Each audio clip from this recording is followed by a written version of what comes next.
They huddled together in the suffocating darkness of the transport truck, whispering frantic prayers to ancestors who felt very far away. 20 Vietnamese women formed a desperate human wall around their friend, Hien, whose swollen belly throbbed against her loose black pajamas. They had managed to hide her pregnancy for months in the chaos of the conflict, terrified of the rumors, stories that said American soldiers saw pregnant women not as mothers, but as carriers of future enemies. But as the heavy canvas flap of the truck was thrown open, revealing the blinding sunlight of the U.S. base near Da Nang, everything they believed about their captors was about to be tested. What happened next would prove that sometimes an enemy's mercy is far more dangerous than their cruelty. It was November 1968. The air smelled of burning diesel and wet jungle rot. The truck's engine died with a mechanical shudder, leaving only the sound of heavy boots hitting the gravel outside. Inside the vehicle, Hien sat paralyzed. Her hands were clasped protectively over her stomach, her face pale despite the oppressive heat. She had been traveling for 2 days since her capture, bouncing over cratered roads that made her teeth rattle and her baby kick in protest. "Stay close," Dao whispered, gripping Hien's arm. Dao was older, a former nurse from Hue, whose fierce eyes were the only thing keeping the group from panic. "Don't let them see your profile. Hunch down." Most of the women wore torn tunics and conical hats that offered little protection against the gaze of the towering military police waiting outside.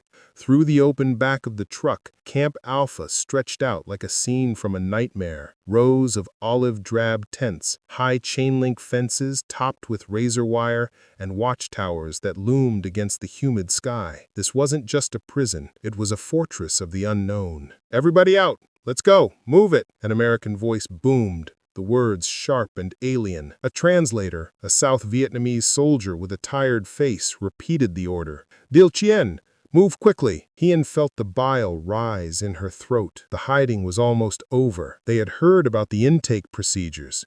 There would be interrogations, yes, but before that, medical examinations. They would be stripped, checked for lice, searched for contraband, and examined for disease. There would be nowhere to hide the life growing inside her. As Hien stumbled toward the sunlight, shielded by Dao and the others, she didn't see a hospital. She saw only the end of her life. The walk to the processing center felt like a march to the gallows. The air was thick with humidity, causing Hien's black pajamas to cling dangerously close to her skin. Every step was a calculated risk.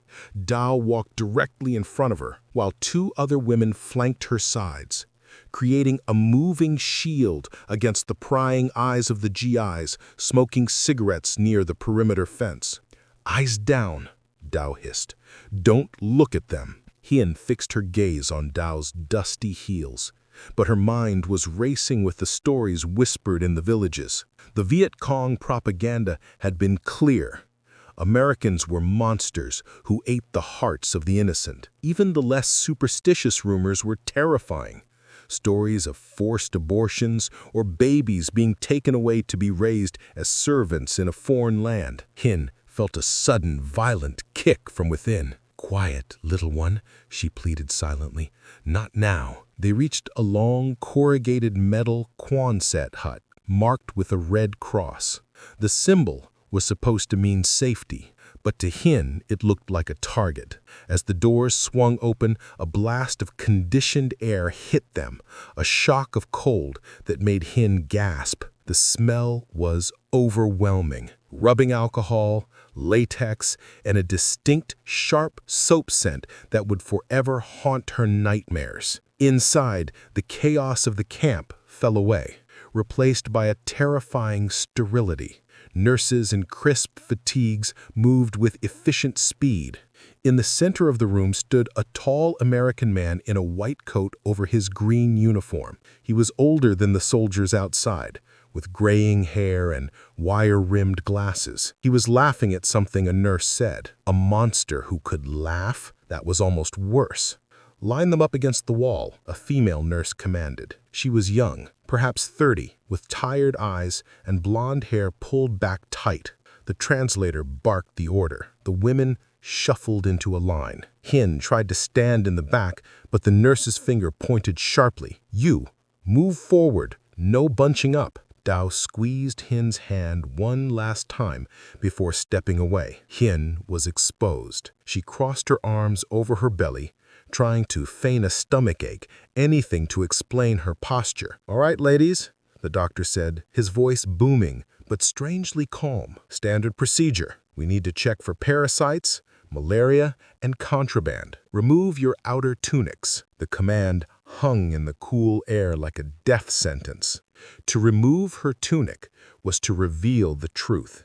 Hien's heart hammered against her ribs so hard she thought the doctor could hear it from across the room. She didn't move. None of them did. The nurse sighed, stepping closer, her eyes scanning the line. She stopped directly in front of Hien. Her gaze dropped to Hien's midsection, then snapped back up to her eyes. The secret was hanging by a thread, and the scissors were about to cut. The nurse's hand hovered in the air, suspended between suspicion and confirmation. Hien held her breath, her lungs burning, praying for the floor to open up and swallow her whole.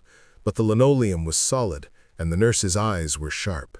With a swift, professional motion, the nurse reached out and patted Hien's side. It wasn't a strike, but the contact was electric. Hien flinched. The nurse's eyes widened. She knew. "Wait!" Dao lunged forward, breaking the line. "She is sick, stomach sick, big tumor." Dao shouted in broken English, her voice shrill with panic.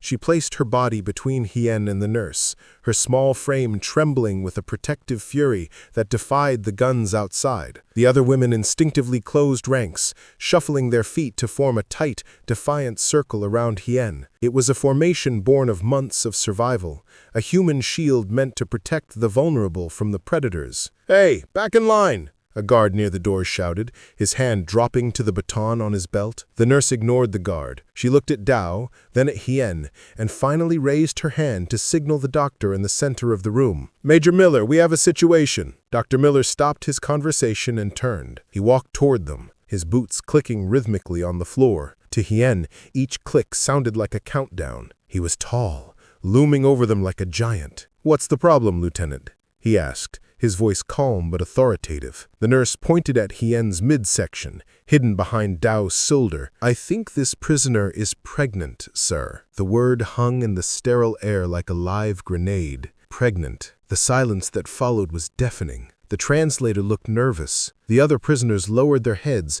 preparing for the shouting, the violence, the separation. Hien clutched her belly, tears stinging her eyes. She waited for the order to take her away, to drag her to some dark cell where they dispose of problems. Dr. Miller didn't shout. He didn't call for the guards. Instead, he took a step closer, his expression shifting from authority to something unreadable. He looked at the terrified women forming a wall against him. "Tell them to step back," Miller said to the translator. "I need to see." "No," Hien whispered in Vietnamese, grabbing Dao's tunic. "Don't let him take it. Don't let him take my baby." The standoff in the sterile room lasted only seconds, but to Hien, it felt like a lifetime. The guards stepped forward, batons raised, ready to force the women apart. Hien squeezed her eyes shut, bracing for the blow. "Stand down," Dr. Miller's voice cracked through the tension like a whip. The guards froze, confused. The doctor turned his attention back to the trembling wall of women. He didn't reach for a weapon. Instead, he slowly took off his glasses and rubbed the bridge of his nose, looking suddenly very human and very tired. "Tell them," Miller said to the translator, his voice dropping to a quiet rumble, "that I am a doctor. My job is to heal, not to hurt. If she is pregnant, she needs care." The translator relayed the message. The words sounded wrong in Vietnamese, clunky and suspicious. American doctors heal? It went against everything Hien had been taught in the jungle. But Dow, watching Miller's face with the intensity of a hawk, slowly lowered her arms. She saw something in the American's eyes that she hadn't expected: concern. "Let him see," Hien whispered, her voice barely audible. She realized with a sinking heart that fighting now would only endanger the baby more. There was no place left to hide. Reluctantly, the human wall parted. Hien stood alone, shivering in her thin undershirt. Dr. Miller approached her slowly, hands open and visible like one approaches a frightened animal. "May I?" he asked, gesturing to her stomach. Hien nodded stiffly. He gently lifted the hem of her shirt. The secret was out. Her belly was round and undeniable, the skin stretched tight over the life inside. Dr. Miller didn't recoil. He didn't shout for the MPs to document a new prisoner. Instead, a small, genuine smile broke across his face. "Well, hello there," he murmured. He turned to the blonde nurse, his demeanor shifting instantly from gentle to commanding. "Get her a chair, now, and a blanket. She shouldn't be standing on this cold floor." "Sir?" The nurse blinked, confused. "She's a POW." "She's a pregnant woman, Lieutenant. Get the chair." Hien watched in disbelief as the nurse hurried away and returned with a folding chair and a heavy wool blanket. Miller guided Hien to sit, wrapping the blanket around her shoulders himself. The wool was scratchy, but it was warm, warmer than anything Hien had felt in months. The confusion in her mind was dizzying. They were supposed to be monsters. Monsters didn't bring you blankets. Monsters didn't smile at your unborn child. "Ask her when the baby is due," Miller told the translator, pulling out a stethoscope. Hien stared at the silver instrument, terrified. Was this the weapon? But as he placed it against her skin, she didn't feel pain. She heard the amplified, rhythmic whoosh whoosh of her baby's heart. "She is malnourished," Dr. Miller announced, scribbling rapidly on his clipboard. He didn't look at the guards. He looked only at Hien. "I'm prescribing daily prenatal vitamins and double rations. She needs milk, meat, and vegetables. Make sure she gets a bottom bunk near the stove." The translator hesitated, as if the words were too strange to speak. "Double rations, sir? For a prisoner?" "For a mother," Miller corrected sharply. That evening, the reality of Miller's orders hit Hien with the force of a physical blow. The mess hall was a cavernous tent filled with the clatter of tin trays and low murmurs. When Hien reached the front of the line, the cook, a burly man with tattooed arms, didn't slap a scoop of watery rice onto her tray like he did for the others. Instead, he placed a bowl of scrambled eggs, a piece of bread, and a carton of fresh milk. The tray felt heavy in Hien's hands, heavier than the rocks she used to haul for the Viet Cong defenses. She walked to the table where Dow and the others sat, feeling the eyes of every prisoner on her. "Milk," Dow whispered, staring at the carton. "I haven't seen milk since before the French left." Hien stared at the yellow eggs. Her stomach roared with hunger, but her throat felt tight. "I can't eat this. It's enemy food. It's a bribe. They want me to betray our people." Dow looked around the tent, then leaned in close. "Hien, look at yourself. You are bones and skin. If you don't eat, the baby dies. Is that patriotism, or is that just death?" Hien picked up the fork. Her hand trembled. She took a bite of the eggs. They were warm, salty, and rich. Tears welled in her eyes, not from gratitude, but from shame. She was eating like a queen in the house of the monster, while her family in the village was likely boiling roots to survive. "Why?" Hien asked later that night, lying on the extra mattress Miller had ordered for her. "Why are they doing this? If they kill us, it makes sense. If they torture us, it makes sense. But this kindness, it breaks my mind." "Maybe," Dow said, staring up at the canvas ceiling, "that is their strategy, to make us forget who the enemy is." But as Hien drifted to sleep, her baby settled calmly in her belly, fed and warm for the first time in months. The enemy was keeping her child alive, and that terrifying truth was more disorienting than any interrogation. Weeks turned into months, and the harsh winter of 1968 descended on the camp. While the war raged in the jungle, a strange, fragile peace had formed inside the medical ward. The barrier between us and them was beginning to crumble, chipped away by small, confusing acts of humanity. One of the guards, a 19-year-old corporal named Jimmy, became a regular fixture near Hien's barracks. With his face full of acne and his helmet slightly too large, he looked less like a conqueror and more like a lost boy. He had started trading English lessons for Vietnamese phrases, standing by the fence with a notebook. "Chow bao sang?" Jimmy stammered one morning, his face turning red. Dao suppressed a smile. "Chow bui sang," she corrected. "Good morning." Hien watched from her chair. She wanted to hate him. He wore the uniform of the men who dropped napalm. But it was hard to hate someone who blushed when he mispronounced a greeting. Then came the day Jimmy arrived with a small, brown paper package. He looked nervous, glancing around to ensure no officers were watching. He approached Hien and held it out through the chain-linked fence. "For baby," he said,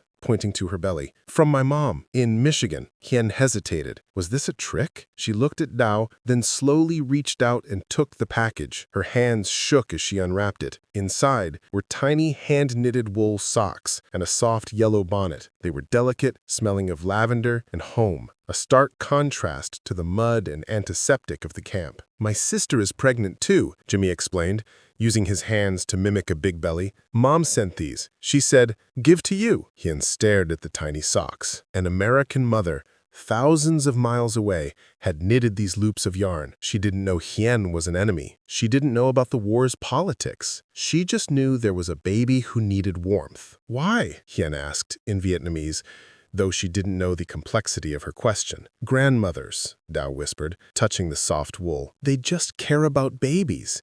Even enemy babies." That night, Hien pressed the socks to her cheek and wept. The lines were blurring. It was becoming impossible to see these people as faceless demons when they showed her the pictures of their families and shared their mother's love. And that realization was terrifying, because if the enemy wasn't a monster, then what was this war for?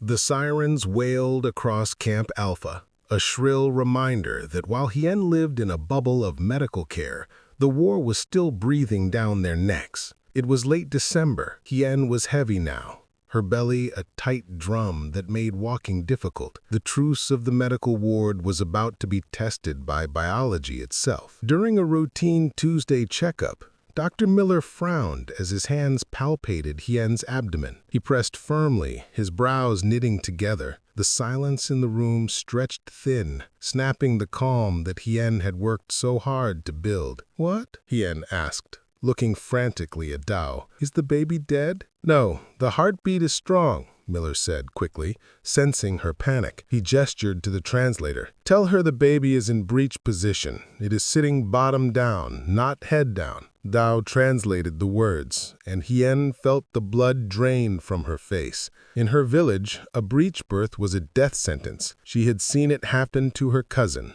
Days of agony, followed by silence. 2 lives lost in a pool of blood. "Dangerous?" Hien whispered, clutching Dao's hand. "It can be," Miller admitted, his voice steady. "But we have time. We will monitor it. If the baby doesn't turn, we can perform a C-section. We are prepared." Prepared. The word echoed in Hien's mind. In the jungle, prepared meant having a clean knife and a stick to bite on. Here, it meant a sterile room, anesthesia, and a surgeon who treated a potential tragedy as a solvable math problem. The casual confidence of the enemy was staggering. They didn't just plan to survive, they planned to control life itself. That night, the air in the barracks was cold and still. Hien lay awake, whispering to her stomach, pleading with the child to turn, to find the right path. "Don't be stubborn like your father," she thought, a bittersweet memory of the soldier she had lost months ago. Just before dawn, a pain sharper than any shrapnel tore through her lower back. Hien gasped, gripping the edges of her mattress. It wasn't the dull ache of practice contractions. It was a vice grip tightening around her spine. "Dao!" she hissed into the darkness. "Dao, wake up!" The fluid gushed, warm and startling, soaking the sheets. The baby hadn't turned, and it was coming now. The barracks erupted into organized chaos. While Hien gasped through a contraction that felt like her spine was snapping, Dao was already barking orders. "Get her up! You, grab the blanket! You, get the guard!" It was 4 a.m. The camp was a ghost town of fog and shadows. 2 sleepy guards, startled by the commotion, didn't raise their rifles. Instead, seeing the agony on Hien's face and the dark stain on her trousers, they radioed ahead. "Medical emergency. Prisoner incoming." They moved Hien, not like a prisoner, but like a VIP. A jeep screeched to a halt, and strong hands, American hands, lifted her into the back. Dao scrambled in after her, refusing to let go of Hien's hand. "No! Only the patient!" the driver shouted. "She comes!" Hien screamed in English, the pain stripping away her fear of authority. "She comes, or I die!" The driver looked at the wild desperation in Hien's eyes, and then at the fierce determination in Dao's. He slammed the gear stick. "Fine. Hold on." The hospital was a blinding world of white lights and steel. Dr. Miller was already scrubbing in, his face a mask of focus. He took one look at the position of the baby and shook his head. "Still breech. We can't wait. Her blood pressure is spiking. We need to do a C-section." Hien didn't understand C-section, but she understood the tray of instruments the nurse wheeled over. She saw the gleam of the scalpel, the metal scissors, the clamps. Panic, cold and primal, flooded her veins. "They are going to cut it out!" The stories from the village rushed back. Stories of American soldiers cutting open bellies. She tried to scramble off the table, thrashing against the nurses holding her down. "No! No cut! No kill!" she shrieked, kicking wildly. "Hien, stop!" Dr. Miller shouted, not in anger, but in urgency. He ripped off his mask so she could see his face. "Look at me. We are saving the baby. Saving, not killing." He grabbed Dao's shoulder. "Tell her, if we don't operate, the baby gets stuck. They both die. Tell her." Dao leaned over Hien, her face inches away, tears streaming down her cheeks. "Hien, listen to me. Look at his eyes. He is not looking at you like a soldier. He is looking at you like a father. Let him save you." Hien looked at Miller, the monster with the knife. But in his eyes, she didn't see hate. She saw fear, fear that he might fail her. She stopped fighting. She squeezed Dao's hand until her knuckles turned white and nodded. The world dissolved into a haze of bright lights and chemical smells. Anesthesia mask over her face, Hien felt herself drifting, untethered from the metal table. She wasn't asleep, but she wasn't fully awake either. She was floating in a gray space between life and death, where the only anchor was the pressure of Dao's hand and the rhythmic clinking of steel instruments. Time lost its shape. It could have been minutes.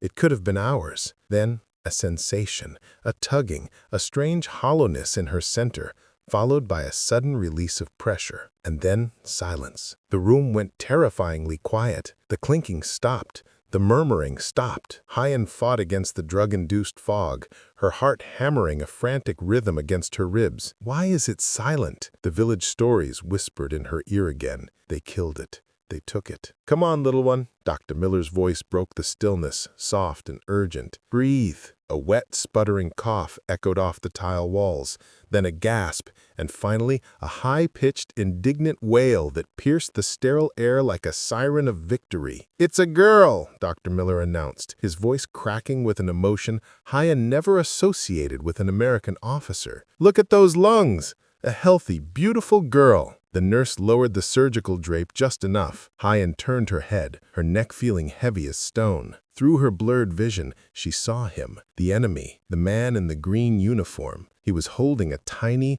blood-streaked infant in his large, gloved hands. But he wasn't holding her like a prisoner. He wasn't holding her like a burden. He was cradling her. Dr. Miller looked down at the crying baby, and Hien saw his eyes crinkle above his mask. He was smiling. Genuine, unmasked joy. He looked at Hien, his eyes shining with moisture. "She's perfect," he said, his voice thick. "Congratulations, Mama." He passed the baby to the nurse, who wrapped her swiftly in a warm towel. "Clean her up gently," Miller ordered, "and get her to her mother, skin to skin." Dao was weeping openly now, pressing her forehead against Hien's hand. "Did you hear? A girl! A living girl!" Hien stared at the ceiling, tears slipping from the corners of her eyes into her hair. The monster hadn't eaten her heart.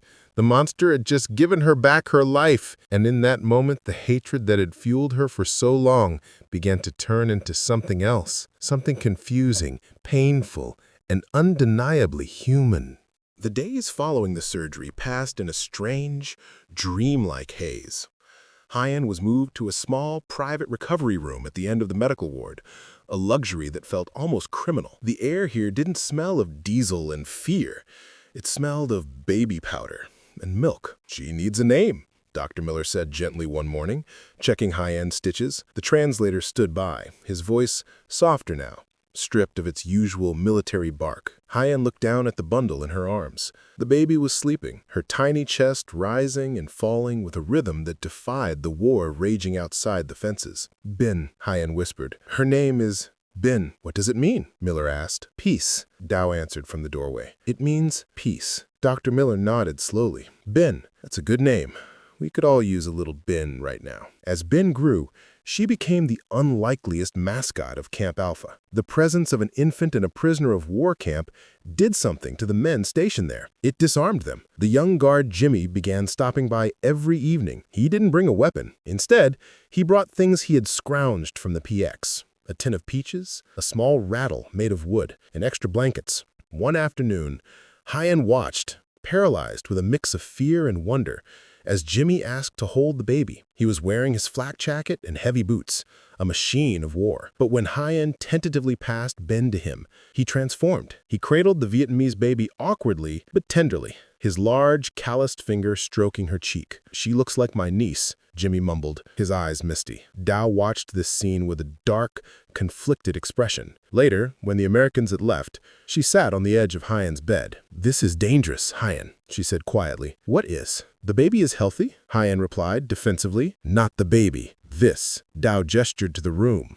the extra food, the gifts. "We are starting to like them. We are starting to forget that outside this room, their planes are burning our villages. It is hard to hate an enemy who holds your baby like a father. And if we stop hating them, how do we keep fighting them?" Hien looked at Bin, sleeping peacefully in the crib Dr. Miller had found. "Maybe," Hien said, her voice trembling, "we aren't fighting people. Maybe we are just fighting fear. Because monsters don't save babies, Dow. Only people do." But the bubble of the medical ward couldn't last forever. Rumors began to circulate through the camp grapevine, talk of prisoner exchanges, of a shift in the war. The peace Hien held in her arms was about to face the chaos of the real world. April 1969 arrived not with a bang, but with the rustle of administrative paperwork. The rumors of prisoner exchanges had solidified into orders. The bubble of safety within the medical ward was popping. Hien, now stronger but still haunted by the uncertainty of her future, stood in the center of the barracks holding Bean. The order had come. Repatriation. They were going back to the north. It should have been a moment of triumph. Freedom was finally at hand. But fear gnawed at Hien's stomach. She was returning with a baby born in an American camp, fed on American milk, and swaddled in American wool. How would her village receive them? Would they see Bean as a survivor or as a symbol of collaboration with the enemy? "Hien," the translator appeared at the doorway, his face grave. "Major Miller wants to see you. Bring the baby." Hien followed him to the familiar office, Dow trailing close behind like a shadow. Dr. Miller was packing a box with books. He looked up, his face lined with the fatigue of a long tour. He didn't smile this time. He looked serious, almost urgent. "I have something for you," Miller said, picking up a thick manila envelope from his desk. He held it out to Hien. Hien took it, feeling the weight. "What is this?" "It is ammunition," Miller said, struggling for the right metaphor. "Inside are Bean's medical records, every checkup, her vaccination history, the details of the C-section. It proves she is healthy." He pulled out a separate sheet of paper, stamped with an official seal. "And this," he pointed, "is a letter. It is written in English and Vietnamese. It states that you were a prisoner under my medical care, that you were treated according to the Geneva Convention, and that this baby is 100% Vietnamese. Hien looked at the translator, confused. Why? Because, Miller sighed, taking off his glasses. People judge what they don't understand. When you go home, they might ask questions. They might be suspicious of where she came from or how she survived. This letter protects her. It is my testimony that she is just an innocent child. Hien clutched the envelope to her chest. It was more valuable than gold. It was a shield for her daughter against the judgment of her own people. You save her twice, Hien said in broken English, surprising herself.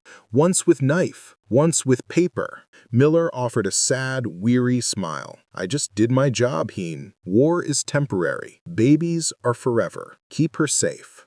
As they left the office, Hien realized she was walking away from the enemy with a gift that would ensure her daughter's future. The lines of the war had been drawn in mud and blood, but in that office, they had been erased by ink and compassion. The transport trucks rumbled away, leaving Hien and the other women standing in the red dust of a roadside drop-off point, miles from their village. They were free, but the silence of the jungle felt heavier than the noise of the prison camp. Hien held Ben close, the baby's weight, a solid, warm reality against her chest. They walked for hours, passing craters and burnt-out tree lines, until the familiar shapes of their village emerged from the mist. The reunion was not the celebration Hien had dreamed of. It was a collision of two worlds. Her family, gaunt and hardened by months of starvation and bombing, stared at the chubby, healthy baby in Hien's arms with a mixture of relief and suspicion. "She is too big," an elder whispered, his eyes narrowing. "Our babies are dying of hunger. Why is this one so strong? Did you sell secrets for milk?" The accusation hung in the humid air. Hien felt the old fear returning, not of the Americans, but of her own people's judgment. She looked at Dao, who nodded encouragingly. Slowly, Hien reached into her tunic and pulled out the manila envelope Dr. Miller had given her. "I sold nothing," Hien said, her voice trembling but clear. She handed the letter to the village headman. "Read this. The enemy did not buy me. They saved me." The headman read the translated words out loud. He read about the prenatal vitamins, the extra rations, the C-section that had saved 2 lives. He read Dr. Miller's plea for the child's safety. When he finished, the silence in the village was profound. It was the silence of a worldview shattering. The narrative that every American was a demon could not survive the evidence of a healthy baby girl named Peace. Ben grew up in the years that followed, a living contradiction to the hatred of the war. She never knew hunger like the other children. She carried the legacy of her birth, proof that mercy can exist even in the center of hell. Hien never saw Dr. Miller again, but every time she looked at her daughter, she remembered the man in the green uniform who had held an enemy's baby and smiled. She realized that while politicians sign treaties to end wars, true peace begins in quiet rooms where enemies choose to be human.